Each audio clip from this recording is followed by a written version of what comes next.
maulap hanggang sa maulang panahon ang mararanasan this weekend sa ilang bahagi ng bansa. Ang amihan ay umiiral sa Luzon habang ang shear line ay apektado pa rin ang Visayas at ang Mindanao.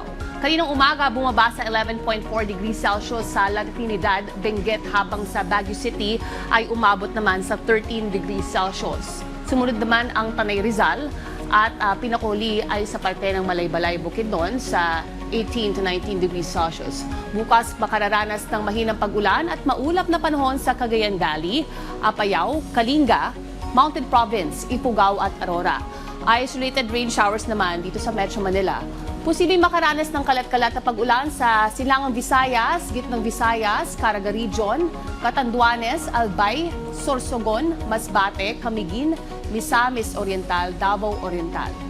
Samantala sa Negros Island Region at malalabing bahagi ng Mindanao, posibleng makaranas ng localized thunderstorms o yung mga panandaliang pag-ulan sa hapon o sa gabi.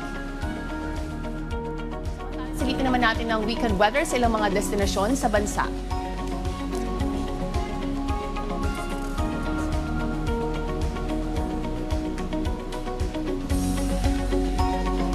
Ito naman ang Asia City's forecast for this Saturday.